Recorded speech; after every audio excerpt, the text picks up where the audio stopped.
that will go out, as well as some other materials that are part of the presentation, and some other related materials to the COVID-19 crisis, as well as the deck for this presentation will be sent out as well. We will put you on our COVID-19 compliance blast going for the future, so you will receive some of the data related to this. If you do not want to receive emails from us, that is fine. Just put in the chat box that you do not want to receive emails from either of our firms. We will not email you then, and we will not put you to our compliance distribution list. And there's also an unsubscribe from both firms, so you can unsubscribe yourself if you do get an email that you do not want to have in the future. So just to get started with an insurance carrier update, and then we'll turn it over to Amanda and Mitchell, which is where most of the information you came from is located. So from what we know from an insurance carrier update, the federal government has mandated that insurance companies must provide a waiver of all cost share related to the testing of COVID-19. So at this moment, there are carriers that have been more generous with their definitions, but as far as from a federal standpoint, they're only mandated to waive copays and cost share to COVID-related testing. Since then, some carriers, notably right now Cigna, Humana, and Anthem, which extends to Empire Blue Cross Blue Shield in New York, they have followed suit and with Cigna and Humana, and they have now agreed to waive all cost share related to treatment and testing for COVID-19. So if you test and you are positive and you need treatment following the positive testing, Empire Blue Cross Blue Shield and Humana will, as well as Cigna, will waive all of that cost share. Where can you test? I think probably many of you have seen it already on the news and many other sources, but you can test at drive-through centers that are located in various places throughout the state, urgent cares, labs, or of course your own providers, and last resort in the hospital system, all have tests, and those are becoming more available, as you know. Some of the things that the carriers are happening with the carriers, and I think it's important to note that each carrier is handling this differently right now, and it is ever evolving. We'll post as much as we can and send you updates along the way with any changes that occur. However, every carrier is handling situations differently. So one of the things that what you want to do is you want to check with your carrier, you want to check with your broker, and make sure that to find out exactly what your carrier is doing. One of the things that is becoming evident is waiver of early refill limits on prescriptions. So carriers are waiving the 30-day refill limitation on prescription drugs. Check with your company. They want to be able to make prescription drugs available to those that need it, especially those that are in quarantine situations, earlier than the 30-day limit is. That's been waived, and you can pick up your prescription drugs for the next month ahead of time. The other thing is many of the carriers have extended their home delivery service as part of their mail order program. So you'll find that a lot of the carriers will now allow you to not only do a mail order program, but through their pharmacy and PBMs, they'll be able to do home delivery of those services.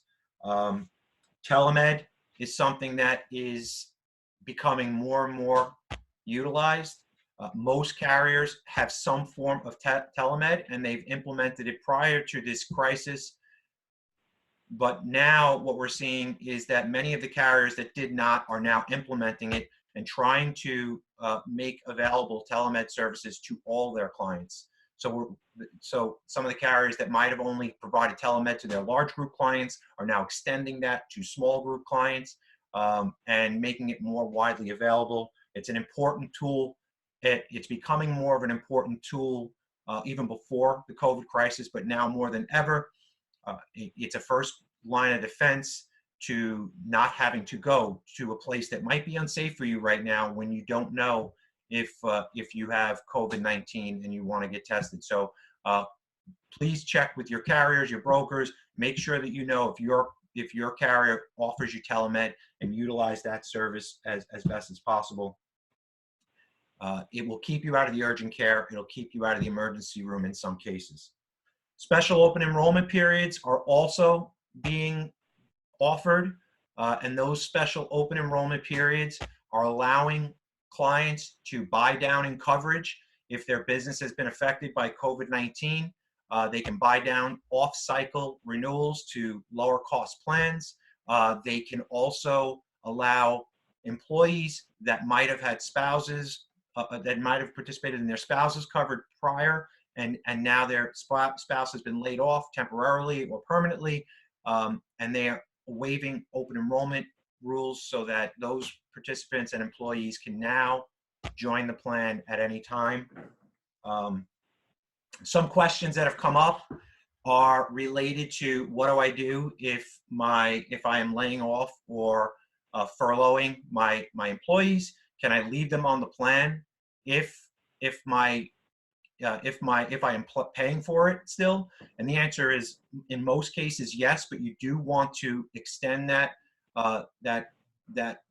communication to the carrier, let them know exactly what you're doing, and so that they can work with you on that. But we're finding that most of the carriers are being very generous with that, and also liberal in allowing that definition to be opened up. The other thing is, a lot of questions we get around grace period for health insurance premiums. There has been no official guidance by the DFS on this. So 30-day grace period still apply for late premium payments. Communicate this with your brokers and your carriers. We do know of carriers that are making concessions for clients that are in a furlough type situation, or they're in an area where they've been quarantined in order to shut down their business. And again, communication is the key here. Make sure that the carriers know exactly what your intentions are, and I think that you'll find that there'll be some flexibility in that regard. So we can take any questions about this later on at the end of the presentation. In the meantime, whether you're a client of ours or not, we are happy to help you with any assistance you need right now. You can contact our office. Our phone number is listed on the screen right now. We are happy to answer any of your questions. You do not have to be a client of ours. We just want to offer the assistance right now so that we can get people the help they need. So with that, I want to introduce our speakers for today. So Mitchell Borger is a member attorney at Elinoff, Grossman & Scholl. He's been practicing for over 27 years in employment law, and he's the immediate past chair of the New York Bar Corporate Council. And we also have Amanda Fugazy. She is the head of the Labor Employment Division at Elinoff, Grossman & Scholl, and she has been practicing labor and employment her entire career. In 2017 and 18, she was voted the top woman in Metro New York food service and hospitality for Total Food Services magazine. So with that, I am going to stop sharing my screen, and there's Amanda. And I am going to turn it over to Amanda and Mitchell. And again, we'll take some questions along the way, and at the end, we'll stop and open it up for anybody that wants to ask their questions verbally. So take it away, guys. Great. Good morning, and thank you to Vanguard for putting this together. I'm going to share my screen. Let's see how this goes.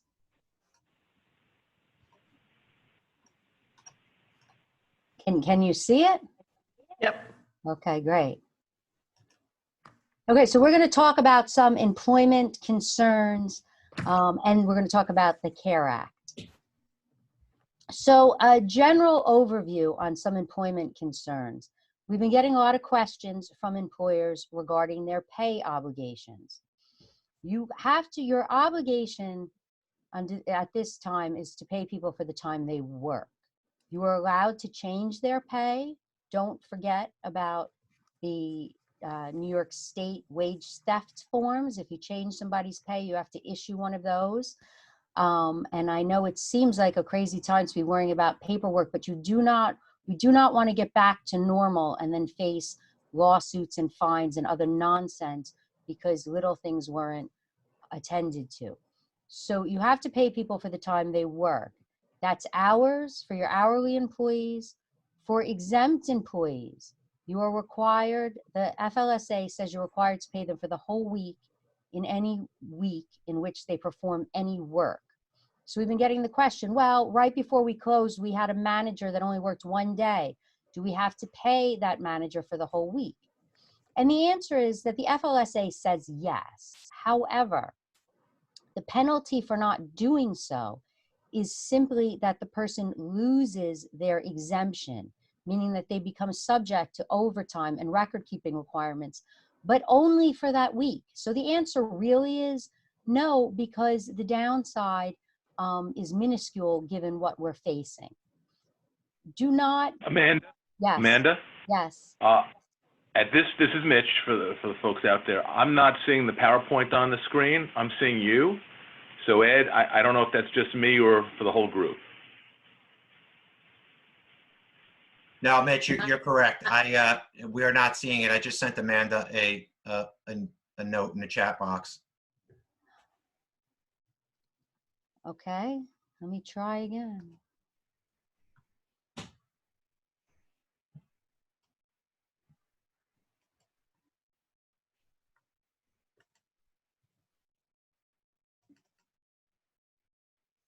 There you go. Now okay, that's good. Thank you.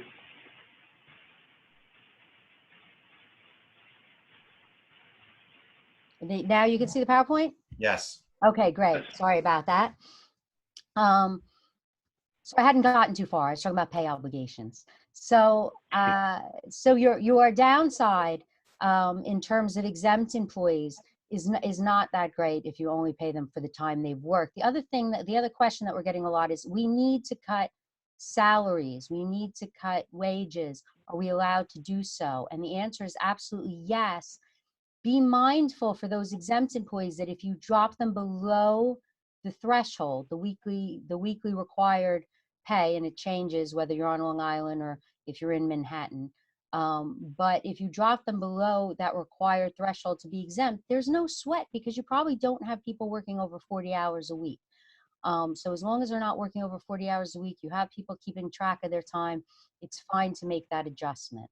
We're also getting a lot of questions regarding layoffs, furloughs, terminations. What are we supposed to be doing with our employees? What the heck does a furlough mean anyway? A furlough is an old-fashioned term that tends to mean leave without pay. It does not have a legal meaning, but that is what it is being used to convey. If you're putting your employees on leave without pay, a lot of restaurateurs or large hourly employers that have large hourly workforces have chosen instead to terminate, maybe temporarily, but to terminate their employees. And that's okay too. And what I'm finding is that it's sort of in colloquial terms these days, people are calling the terminations layoffs. So the employer can choose how they want to go about that. There was a concern for everything in this crisis has been for a hot minute, right? Because it happens and then you learn the answer and then everybody moves on. But there was a concern that you had to terminate employees because you didn't want to be obligated under certain laws. It has really shaken out that the laws that everybody was worried about being obligated, you're obligated regardless. Or you're not obligated regardless of whether they're terminated or they're furloughed. So meaning if you have employees that have been quote unquote terminated, or if they're 0-hour employees, they're pretty much treated the same under the various laws. The WARN requirement has been a big source of confusion and is a real requirement. If there's not some sort of amnesty put in place, I see this as being a major class action when we get back to normal. And here's what WARN requires. WARN is a federal law, And there are many states that have their own mini warns, if you will. And what WARN requires is that you give employees, if you're facing a shutdown or a mass layoff, that you give employees a certain amount of notice with pay, and it changes by state, but it's typically 60 or 90 days, that you give them notice with pay before you shut down or have this mass layoff. The good news for employers in this regard, in this crisis, is that there is an exception for unforeseen business circumstances in almost all states and in the Federal WARN Act. What there is not an exception for, though, is failure to provide the notice. So right now, while you're in a situation where you don't have to provide the notice, meaning the time period of notice, and you don't have to pay the employees, you were required to give them actual physical document notice as soon as possible. So if you have not done so, I suggest you do that. It's an annoying paperwork requirement, but the prediction is that we're going to get back and we're going to have a lot of plaintiffs' attorneys who haven't had a lot to do, and they're going to bring WARN class action. You owe all your employees 60 days pay. So I would suggest that Oh, that's a good one, though. Regarding employee safety, you might have employees that are telling you that if they feel unsafe to come to work. OSHA has very broad standards regarding employee safety, and that you can't force an employee to come to work in an unsafe environment. It's unknown how that's going to shake out in the long term, but keep that in the back of your mind.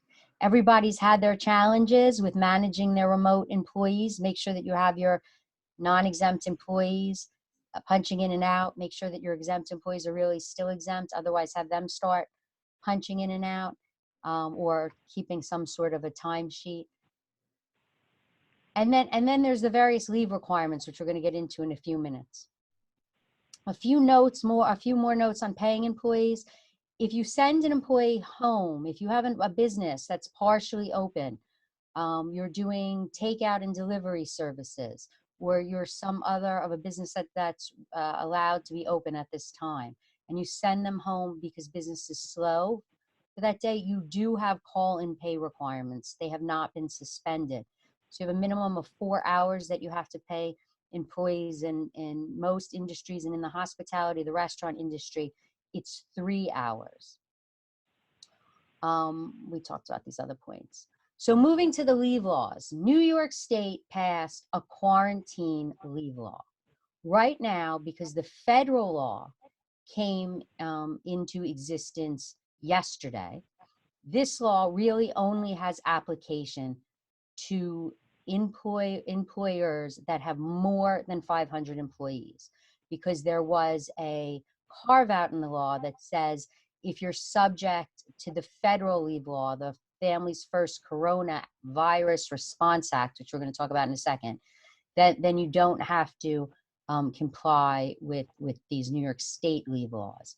The other piece that you should know about that, even if you've had issues over the last 2 weeks with it, or if you have over 500 employees, is that it has a very, very limited application at the moment.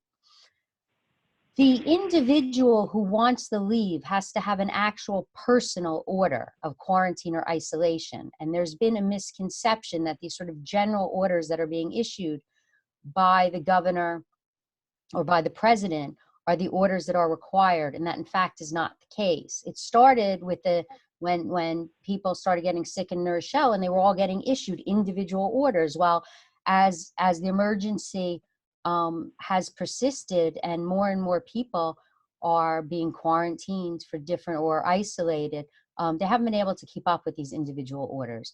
So they haven't put a fix in, but you do not have to provide this paid leave unless the person has an individual order. The good news, federal law or not, is that the part that still applies to everybody is that the state has enhanced the disability benefits and has enhanced the paid family leave benefits. So if you have an employee who says to you, I need help filling out this form for my paid family leave benefits, or they say to you, I need to take care of my child or my husband or my parents or whoever who have the disease, I'm sorry, who have the virus, or they themselves have it and they need disability, help them get on the disability or the paid family leave, because it's I think you probably know that it used to be like $172 for disability benefits, and now it's many, many times that. So you want to try to help your employees get on those two programs if you can. Do we have any questions on the New York State quarantine leave law? Ed, you're muted.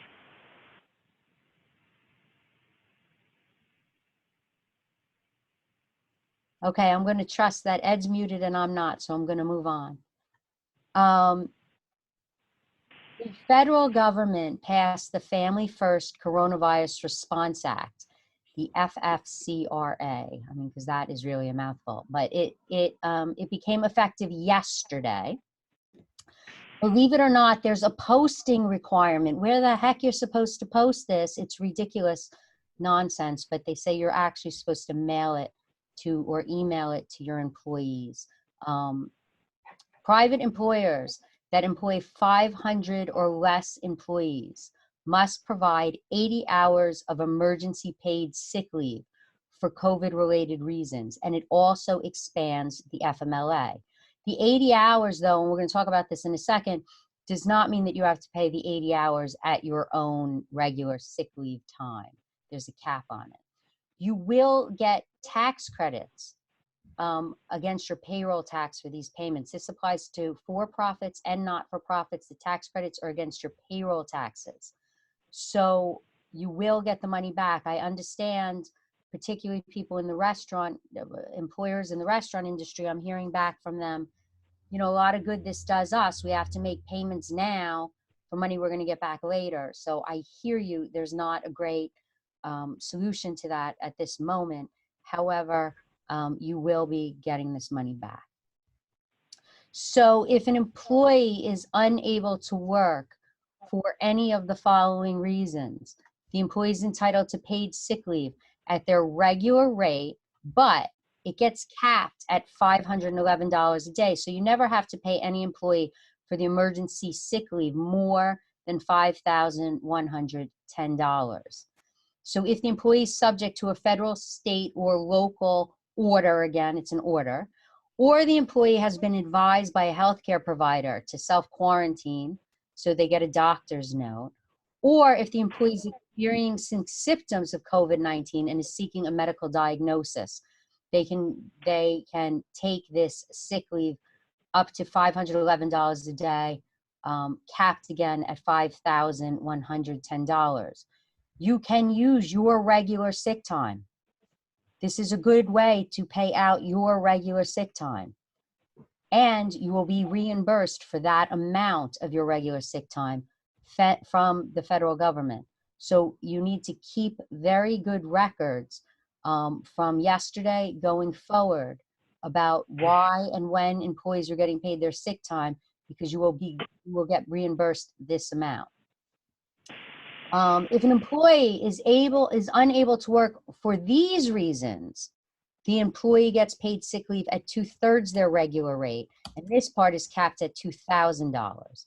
If the employee is caring for an individual who is subject to quarantine or isolation, if the employee is caring for a child because their school is closed or their child care provider can't come to your house, or if the employee is experiencing any other substantially similar conditions specified by the Secretary of Health.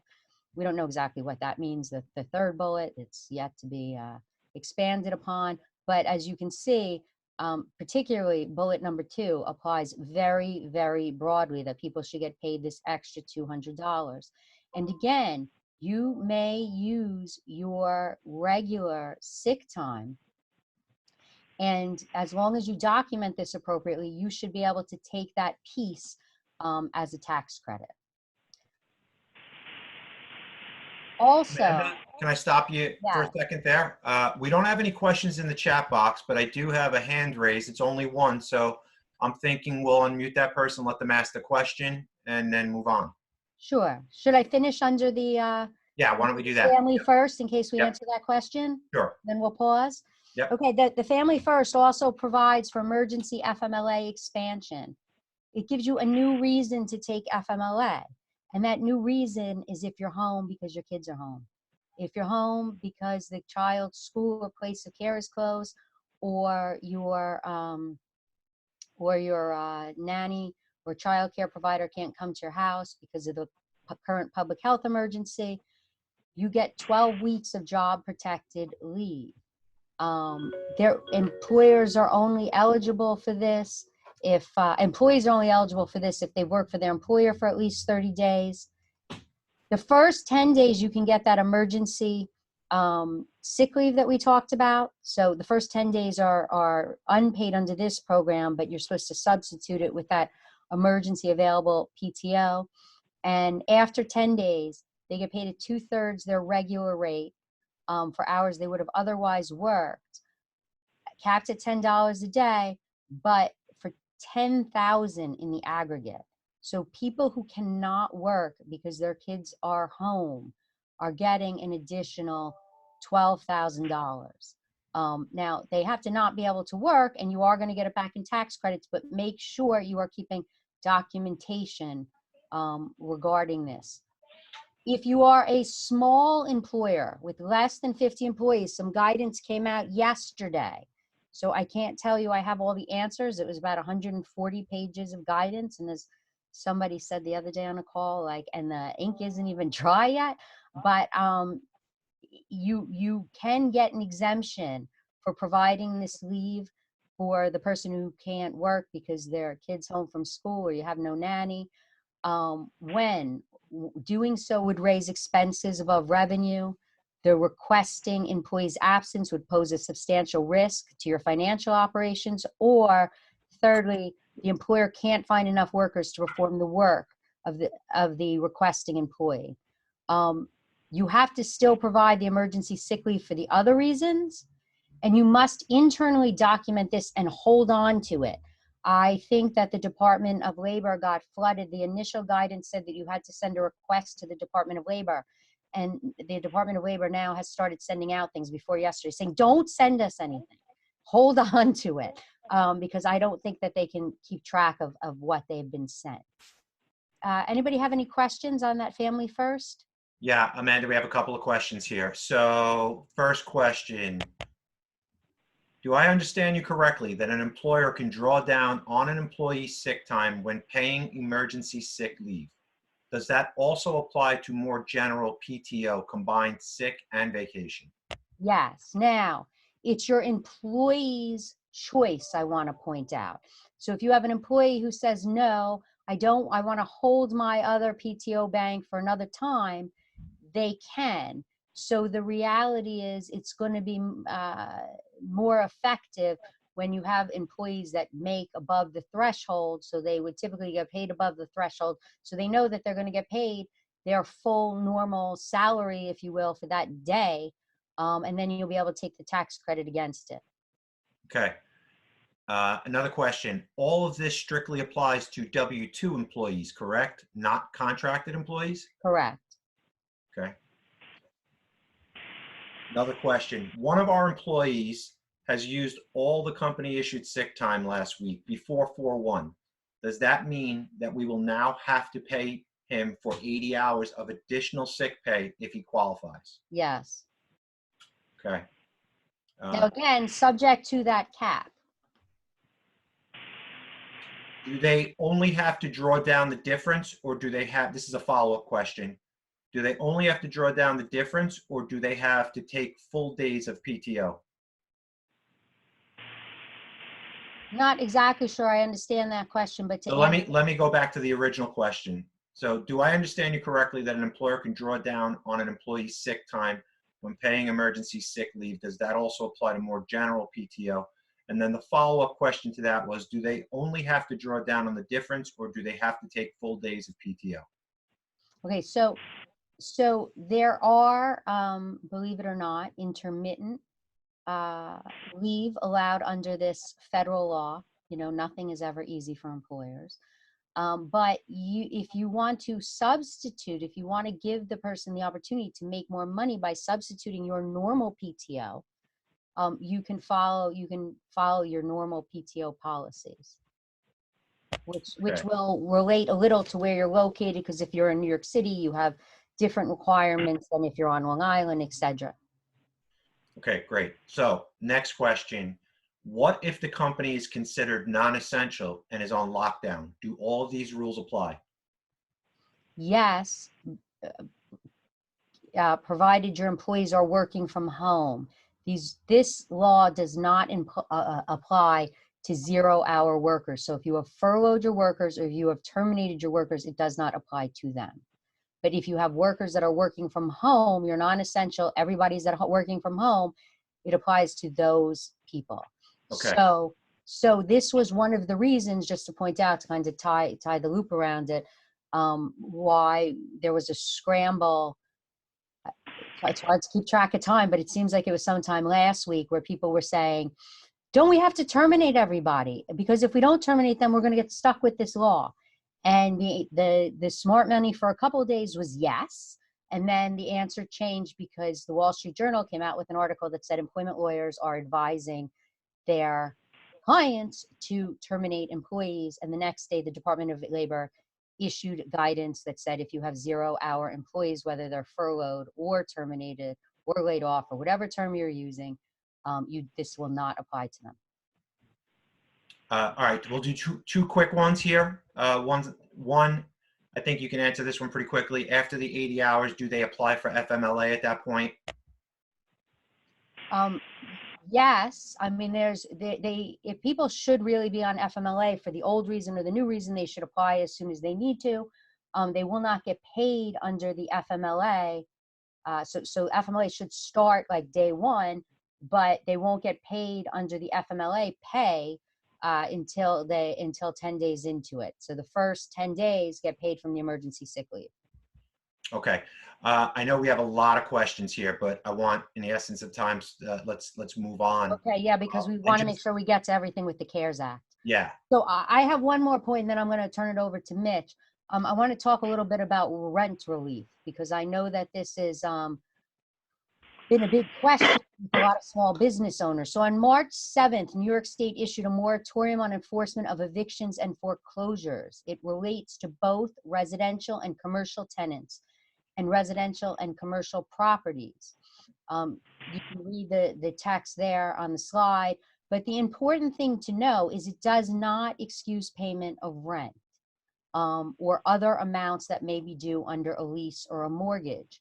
The CARES Act, which I'm going to turn over for Mitch to talk about in one moment. The CARES Act does provide for forbearance of residential rents or mortgages, but that's only residential. And it's, again, not a forgiveness. So there has been no rent forgiveness. There is a bill pending in the Senate that will provide some amount of rent relief, direct rent relief, to restaurants and to some other businesses, but it's pending. I mean, I don't know whether it'll become law or what. I know it's highly supported by the various restaurant associations, but we're yet to see what will happen about that. Okay, so with that, I'm going to turn it over to my partner, Mitch Borger, who's going to talk about the federal CARES stimulus relief. Thank you, Amanda, and good morning, everyone. So I'll walk you through the federal CARES stimulus relief package. We're going to talk about the Paycheck Protection Program, and I'll probably spend the most time on that. Employee Retention Tax Credit, and you can use that if you don't get a Paycheck Protection Program loan, some tax benefits, an Economic Injury Disaster Loan, which is a special SBA loan, and they've issued one for the coronavirus pandemic.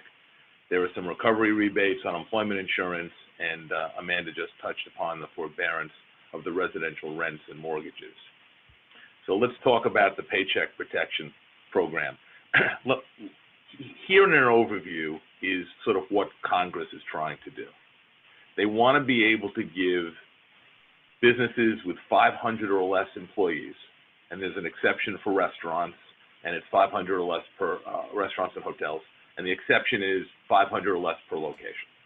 The concept is they want to be able to give a loan to the employer that will pay 8 weeks worth of wages to their employees to keep them employed for these 8 weeks, plus an additional 25% for rent, mortgages, utilities, employee benefits, things like that.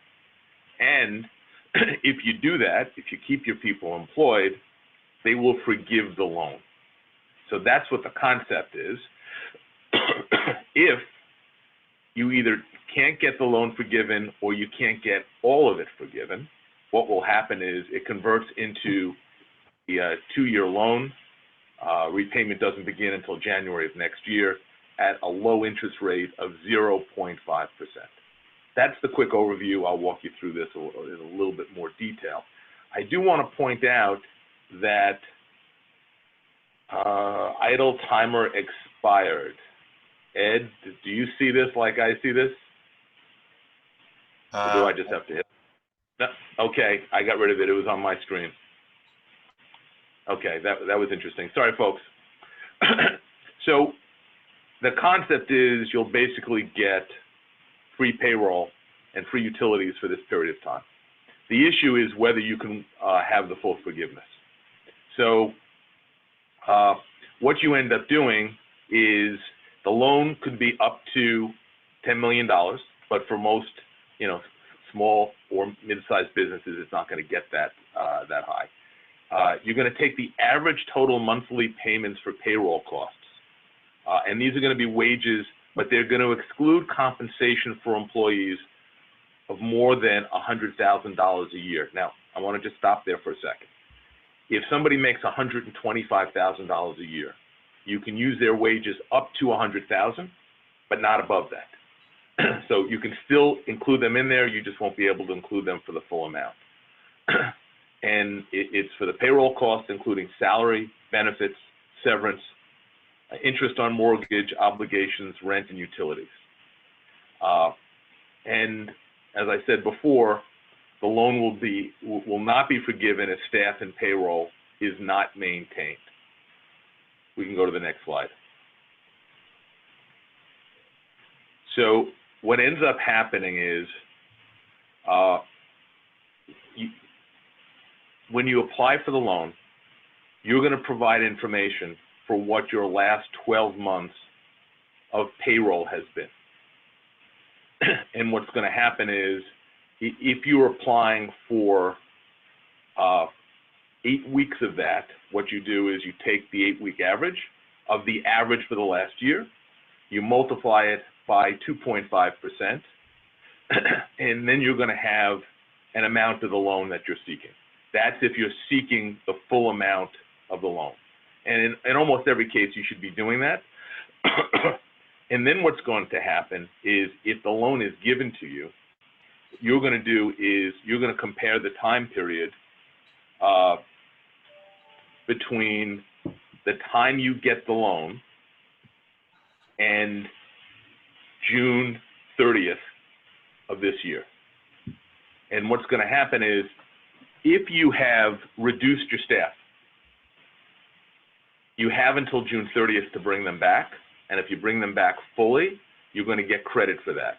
So what the loan is, this loan program is going to do is they want to make sure that the money that you're getting in the loan is going to be fully used for these same employees. Now, what happens is you're going to have to do some calculations. If you had more people employed for the 12 months prior than you did once this period started, which is February 15th, you may not be able to get the full forgiveness because you may not have the full loan amount of it. But these are smaller pieces to it. I don't want to get caught in the weeds. I want to make sure we're seeing the forest here. So if you've taken a reduction in total employee wages of more than 25%, and again, for those earning more than $100,000, it's the capped at $100,000. You have to, if you want the full forgiveness, you need to bring them back to full wages by June 30th. And again, The reduction in staffing is by comparing the full-time equivalent staff on June 30th to a reference period of February 15, 2019 through June 30th, or a period of January 1st of this year through February 29th, whichever period you use to calculate the average payroll for the original loan amount. We can go to the next slide. So the loan forgiveness will not be reduced for compensation of staffing reductions that occurred between February 15th and April 26th, so long as those reductions were reversed by the June 30th date. So remember, you have until June 30 to bring people back and fully employed. And as I mentioned, the loan amount is 2 years, fixed rate of 0.5%. So for those of you who can't get the full amount forgiven, it's still a terrific rate on a loan if you need that additional capital. We can go to the next slide.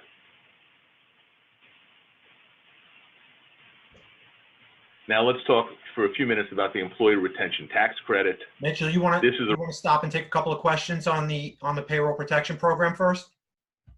I'm happy to. Yeah. So a couple of questions there in the chat box. Does the PPP allow for 1099 independent contractors to be included in this amount if they Yes. will continue to be employed throughout? Yes, it does. And does this the independent contractor 1099 is included in the definition of the law for payroll costs.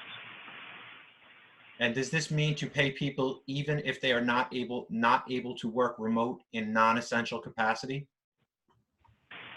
Yes, this gives you the option to pay people for not working, and especially if either you think that's the right thing to do, or if you have people that you don't want to lose, that you want to keep and be able to bring back at the end of the period, and if you have no work, yes, you can do that.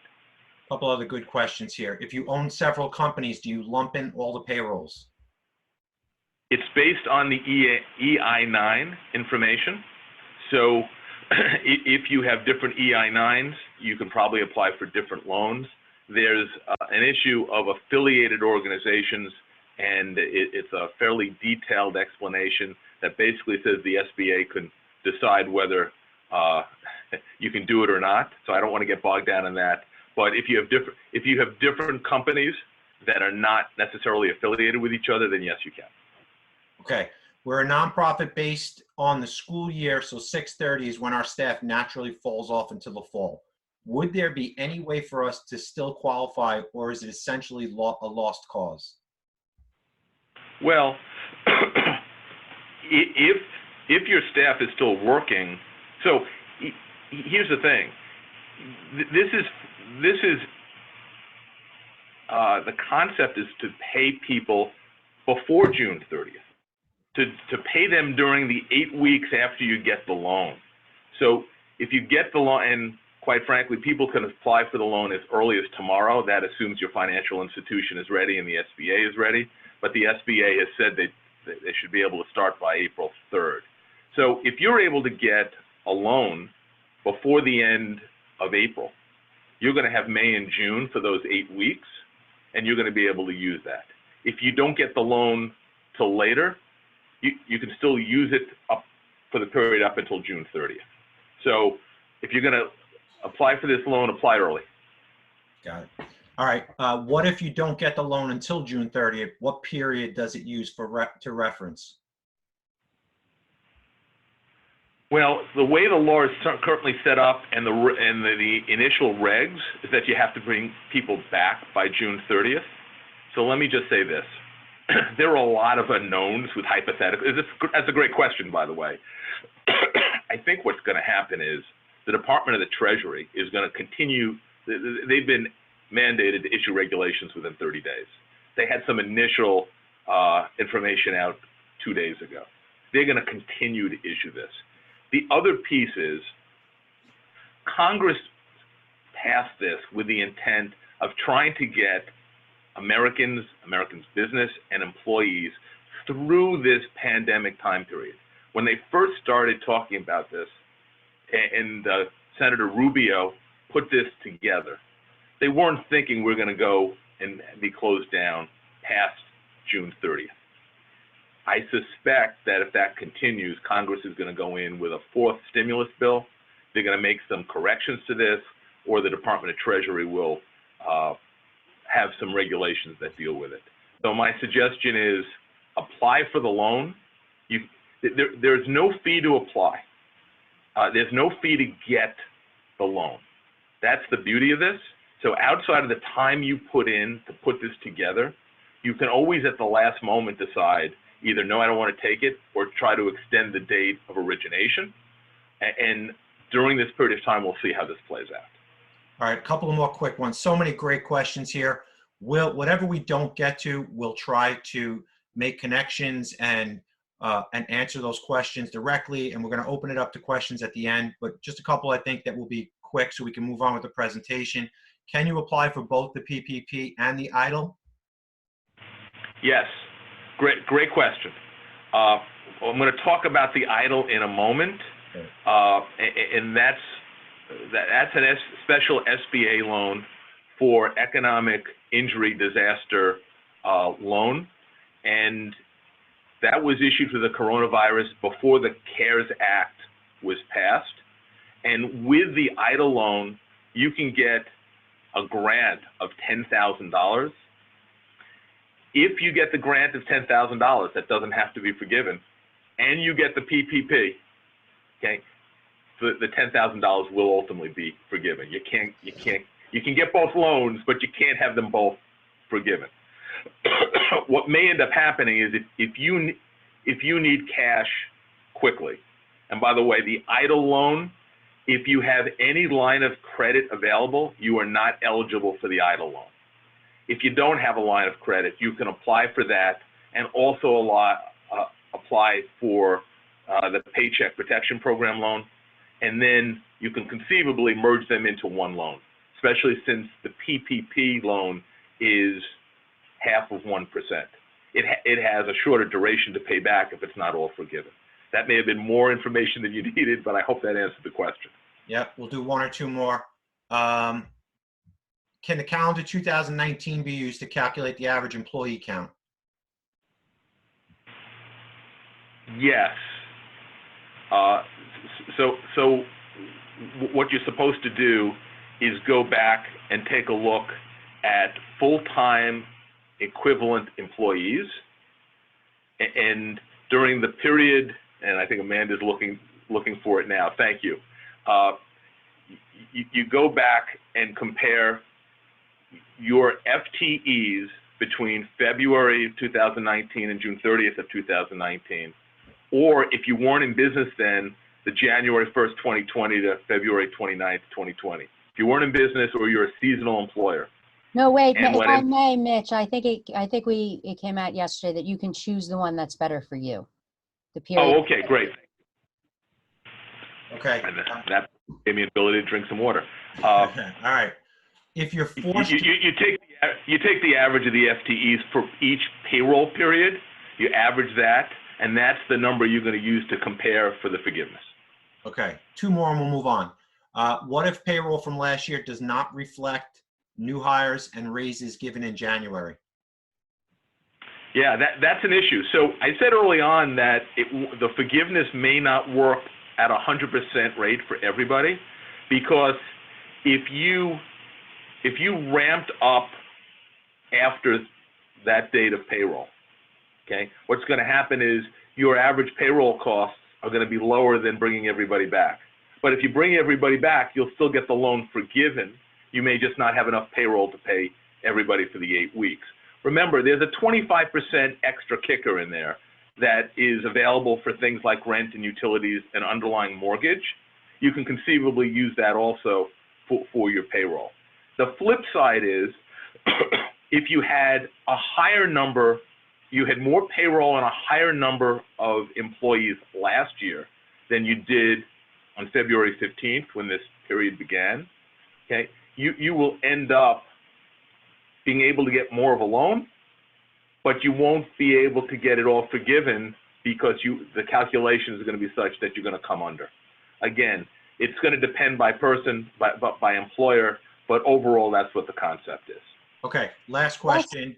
Also, if I Amanda, can, you just let wanna say me add something to that, which is, I think that that's part of the brains in this plan, is that the interest rate is really low and there is no penalty for prepayment. So it's sort of recognized that this is not going to be perfect. Not every dime is going to be forgiven on people's loans. But what you're stuck with after you do it, you can either pay it back, you can hold it segregated in a different account and be ready to pay back what you're not forgiven, or you use it and it's, half a percentage point. All And right. on top of that, if you pay it back by December 31st, there's no repayment penalty. Right. So you can take the extra cash, just be smart about, what you're using it for, and if you don't need it, you pay it back, or you use it at the low interest rate. Exactly. Okay, two things and one last question. One, we are recording this meeting and we will do our best to make this available to everyone via our website. And then also we will be sending out this deck so everybody will get a copy of this. And the last question is, if you're forced to be closed now, like a restaurant, is there any point in taking the loan until you reopen? Well, yes. So you can take the loan, and again, if you don't use it, you can pay it back by December 31st, and there's no penalty. Or you can have the money if it's not forgiven, and still have, as Amanda mentioned, the cheap cash flow. However, if you take it and you don't reopen by June 30th, again, if the Department of Treasury issues regulations, or if Congress goes in and revises the law, you'll have the money, and then you'll have an extended date to use it by. So I believe Amanda and I are of the same mind with this. Outside of the time to put in to apply for the loan and get involved with your bankers, okay? And it's going to take a little bit of time to pull it together, but as loans go, it's not terrible. Once you do that, there's no downside. You can always put off the loan origination date or take it and just not use it. So right now, how it's structured, as Mitch said, is that you have 8 weeks. It's the 8-week period after you get your loan that your payroll and some of your other expenses are quote unquote forgiven if you pay for them with the loan. But when they passed this, the mindset was that the country would be back. We'd be back full up and running by June 30th. I think everybody knows that that's probably unlikely at this point. So there is a lot of talk, and I think at this minute, again, everything changes minute to minute right now, but this minute the smart money is on. There will be an extension of these dates. So get what you can and see what happens. Right. Okay, so why don't we move on? Let me just do this. Anne Marie just threw out a question about sole proprietorships. If you're the only employee, yes, you would qualify for the loan to pay yourself the 8 weeks, provided your salary wasn't above $100,000.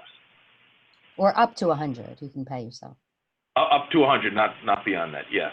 But Okay. there is a big wrinkle, and I know that we have accountants on the phone. I don't know if we have other lawyers on the phone. There is a big question mark right now that if you are a K-1 partner, not a fixed income partner that happens to get a K-1, but a true equity partner in your firm without guaranteed income, how will this apply to you? And it is unknown. As of we researched the heck out of it. It was unknown, and then there was an article that showed up in Forbes yesterday saying it is unknown. So we don't know how this applies to law firm partners, accounting partners, etc. Okay, let me move forward. The employee retention tax credit, it's a refundable payroll tax credit of 50% of qualified wages per employee between the March 12th, 2020 and January of 2021. Available for taxes owed for any calendar quarter in which the employer was forced to fully or partially close or has a reduction of gross revenues. Now, employers with more than 100 employees, only wages paid for work are eligible for the credit. employers with 100 or fewer employees, all wages paid qualify for the credit. Now, here's the thing, here's the rub. Businesses receiving the SBA 7A loan through the Paycheck Protection Program are not eligible for this retention tax credit. So, just FYI.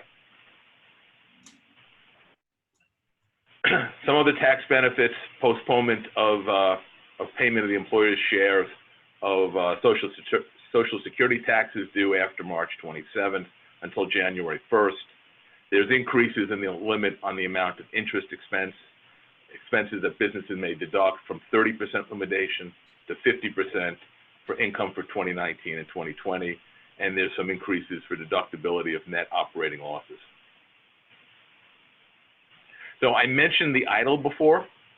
And so, again, you can apply for both. If you're going to do it, my suggestion is apply for the EIDL first and then go to the PPP.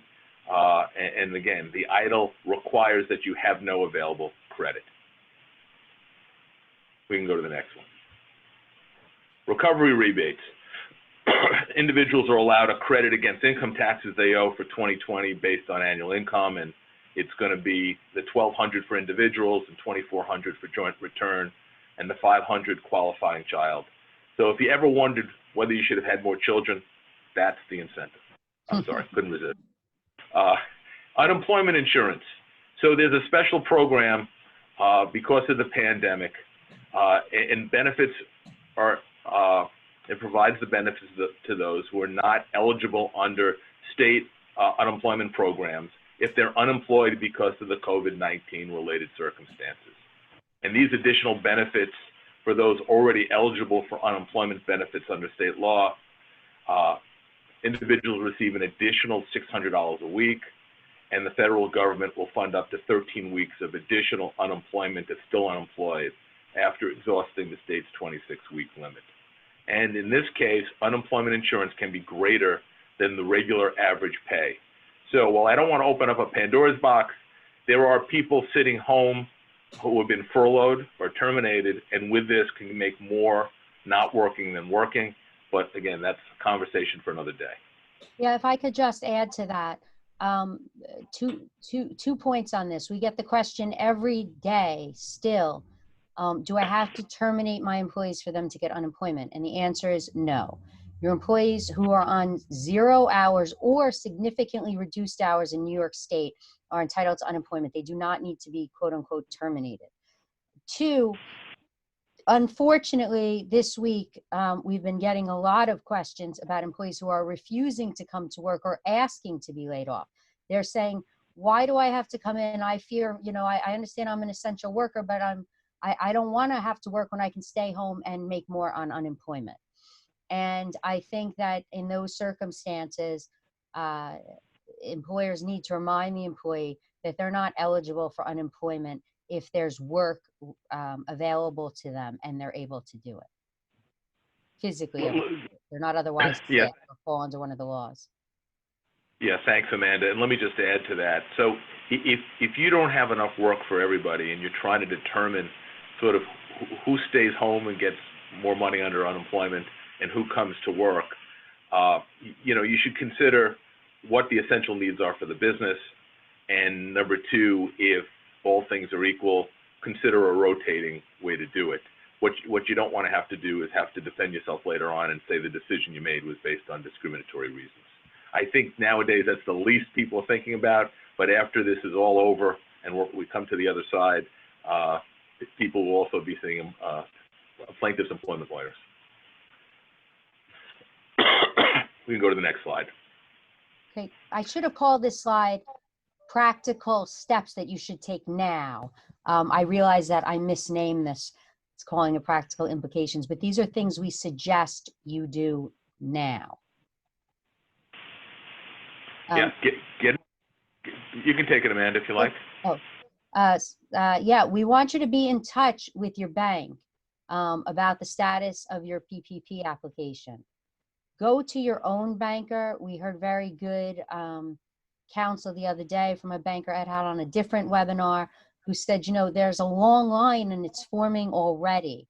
And while, you know, of course, their customer service is to say everybody's going to get attended to. The ones who are your clients are going to get attended to first. So get in touch now with your banker. Go to your own banker. We don't know when the money is actually going to start flowing. SBA loans tend to have a 6-week waiting period. They promise that this is going to be faster. I mean, of course, this is supposed to somehow be applied for by tomorrow. You're supposed to get the money. You're supposed to use it all. And it's all supposed to be forgiven by June 30th. I mean, I don't know how that's going to work out, but get moving on it. File for the EIDL loan now. If you like one, it's up, it's on the SBA website. And don't forget, you get this $10,000 grant that Mitch mentioned. So the EIDL loan goes up to $2 million. You have to not have other available credit or line of credit to, but if you don't, the loan goes up to $2 million. And yes, this one has some personal guarantees and the like, where the PPP does not. But even if you get rejected for the loan, you get $10,000 and you don't have to pay it back. So I'm dying to see how this works in real life, because it seems too good to be true, but that is what it says. You need to work with your accountant, your financing, your bookkeeping people right now, today, to gather information needed for the PPP. And we have a long list of what we think you should be gathering that we are happy to share with you. I think Ed said that we're going to send it out after this call is over, and we'll do that. But it's not as Mitch said, it's lighter than maybe in other circumstances, but it's not an insignificant list. There is a application on the SBA website. The problem is we think that that's the SBA's recommended application, but it's still the banks that are supposed to be processing these things. So the banks themselves, your lender may have a different application. So the idea is to call your bank, see what they got, get online with your bank, at least have them thinking about you, and gather up all these documents and be ready to roll, because they say that they're going to start taking applications tomorrow. I don't want to make a frenzy or make an outside concern, because I'm not sure if this is a real threat or not, but people are saying, you know, look, it's not an unlimited amount of money that was put into this program. It's a lot, you know, 300 some odd billion, but it's not unlimited. So you don't want to be left out in the cold. You got to get your application in. Let me just mention this. I saw Lee's chat question about, am I sure that you need to have exhausted your line of credit for the EIDL loan? So here's the interesting thing. If you go on the SBA site for the loan, it doesn't mention that. But if you go to the SBA's announcement of the EIDL program for the coronavirus pandemic, it does mention that.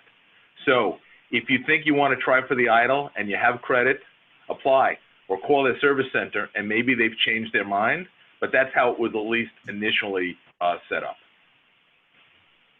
Right. All right, so we'll open it up to questions right now. I'll take some in the chat box.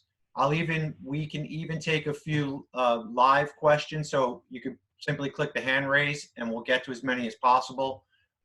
First and foremost, we are, like I mentioned before, we're going to be sending out the materials for this presentation, so don't be concerned about that. We'll get that out to you. Again, if you would not like us to contact you by email, either Amanda or our firm, just type it in the chat box. We'll make sure you don't get any emails from us, and you can always unsubscribe from our compliance blast. But first, there is definitely some questions, a few questions related to independent contractors. I see some questions related to the fact that does the independent contractor need an EIN number? And I guess what we're meaning by that is, let's say you have a person who has various 1099s and they file a Schedule C, but they file it under their or their spouse social security number. Is that allowable in this equation? The law doesn't talk about that. I think we're going to have to wait to see how the regs are. But you know, my suggestion would be, you know, use it for the application, and by the time you get the loan, hopefully we'll have an answer to that. And if it's not allowed, then you either won't get the money for that piece of it, or you just know you're not going to get forgiven, and at which point you'll have to pay it back. So I think what Mitch says is right, and I have 2 points to make on that. The first one is that include everything you think you should include. So I read in an article yesterday, it said pigs get fed, hogs get slaughtered, right? So include every single thing you think you should be including in the loan to apply. Maybe some things, maybe as you're going through the process, some of it will get denied. We don't know what this process exactly is going to look like, but include, make your loan as big as you can. And then don't be a hog when it comes to using it. Use it for the things it's intended for, or hold on to it, and you're going to wind up being okay on that. I forget what my other point was. So Okay, we have one raised hand, and she's actually got a question in the chat box. So Phyllis Eisenberg, I'm going to unmute you so you can ask your question. Oh, Phyllis? hi. Hi, that hand I think has been up since an hour and a half ago. I think I wrote the question in the chat box, but while you guys were on, I just happened to call TD Bank, which is our bank, and they are just as an FYI, they're taking names of the companies and email addresses, and they said they don't have the applications yet, and when everything is ready, they'll email us. So that's for the PPP one. great. So I just want. Yeah, I can weigh in on that because I've had conversations with several bankers this week, and I think Amanda mentioned it before as well. Pretty much most of the banks right now have not gotten their applications out as of yet, but their intention is within the next day or so. I did get an application. I did see that BNB Bank had sent out their applications yesterday, and I would assume that most of them will follow suit in the next day or so. So just keep checking with your bank. But on that, the only question I have, since the new one is based for the salaries. He mentioned something about an eight-week period. So it's the 8 weeks average of the prior to this, or at this time last year? I was a little confused what you were saying, Mitch. I think whoever was speaking. Okay, thank you, Okay. Phyllis. Yeah, sorry, Phyllis. Let me try to clarify. There are two pieces. There are more than two pieces, but the two pieces I want to talk about first is when you apply for the amount of the loan, what it is you take your payroll costs and you take your average payroll costs for the past year, and you take that from a monthly basis and multiply it by 2.5, and that's the maximum amount you can get. When it comes time to figuring out whether the loan is going to be forgiven, and the loan should be used for the 8 weeks of payroll. That's when we go back to a time period and you compare it to either March 1st, 2019 through June 30th of 2019, or January 1st of this year through February 29th of this year. So you get your choice. And what you're doing is you're comparing the full-time equivalent employees between last year or the early period this year with your FTEs during the 8-week period that you're using a loan. However, if you had people who were reduced or furloughed or terminated, you have until June 30th to bring them back. So you won't be dinged for having a lower FTE average during that period, provided you bring them back up on June 30th. I hope that clarified it. A couple other good questions here. Somebody's asking, Peter Brand is asking, can you also show rent and utilities as well as payroll in the PPP? Yes. And so what happens is the concept is take 8 weeks. So you take your average payroll cost and you multiply it by 2.5. The 2.0 portion of that is for 8 weeks or 2 months rent. The 0.5 multiple is for things including utilities, underlying mortgage payments, rent, things like that. If I could, I think I could just clarify that for a second. I think Mitch just misspoke. He meant the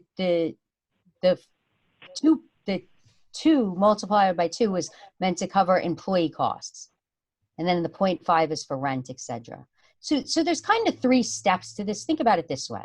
You got to get the loan. Getting the loan is 2.5 times your average monthly payroll for the last year, for the last 12 months. So you get the loan. That's step 1.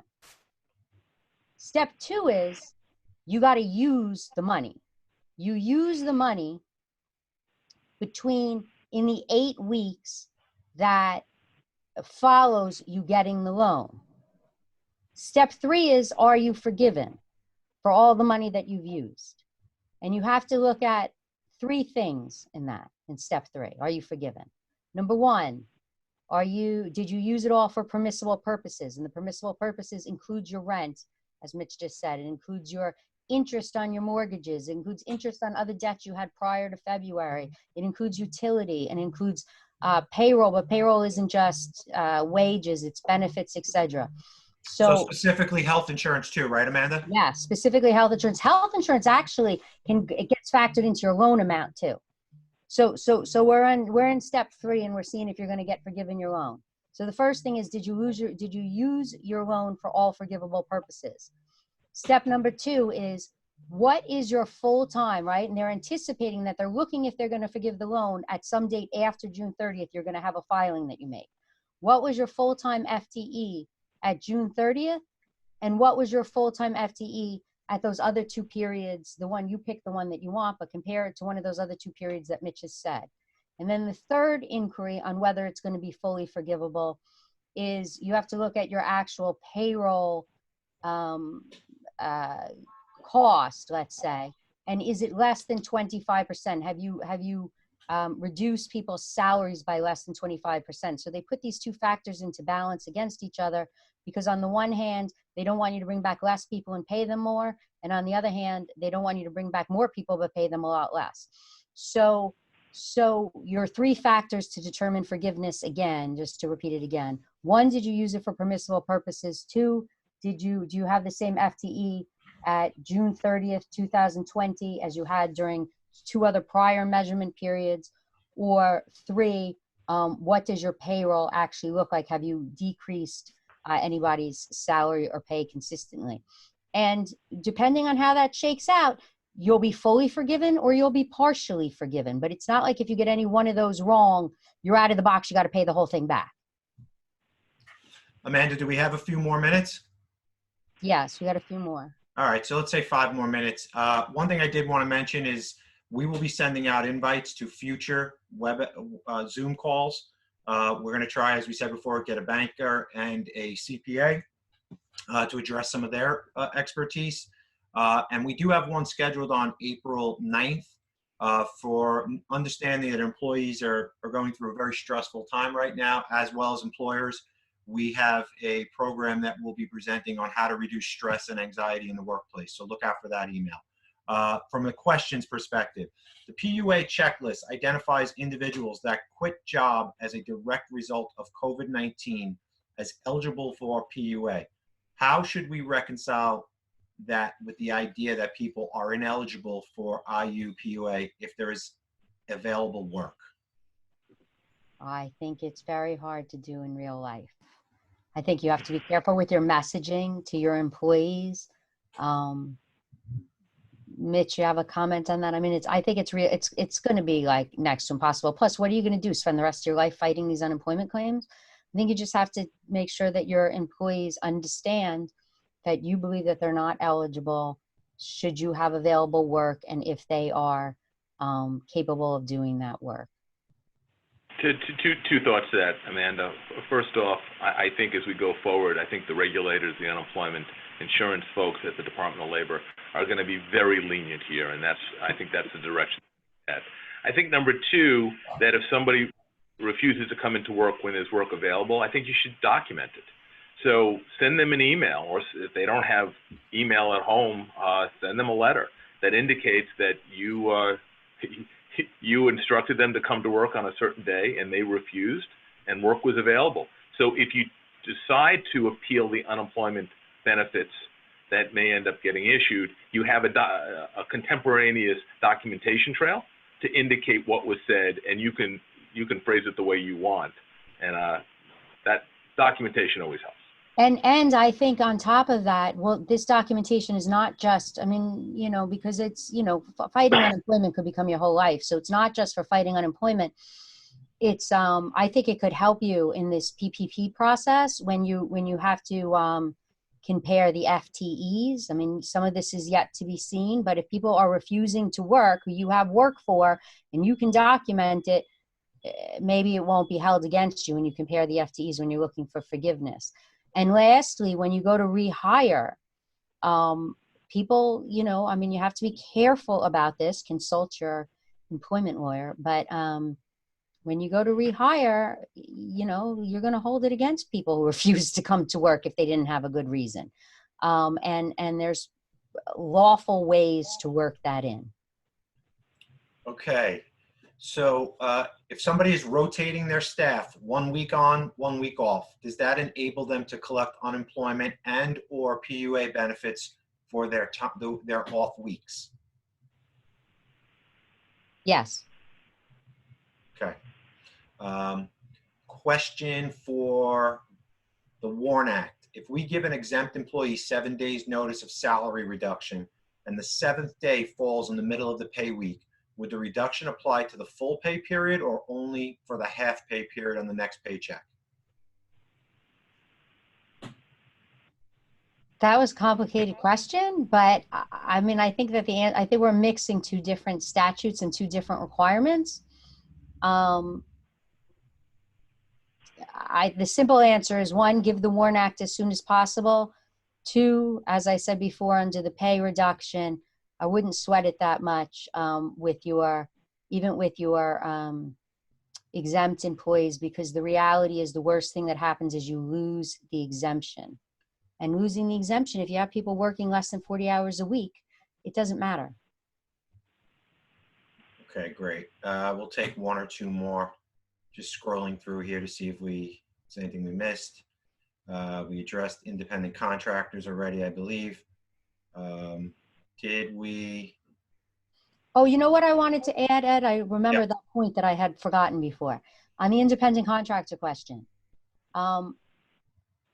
In some guidance that I read somewhere I'm telling this to you now, and I believed it to be official, was that you should be counting the 1099s. If you issue a 1099, count them, but count the people that would otherwise be. It was in the SBA guidance that could sort of otherwise be deemed to be part of your workforce. You don't count your vendors, right? So you issue a 1099 to a vendor.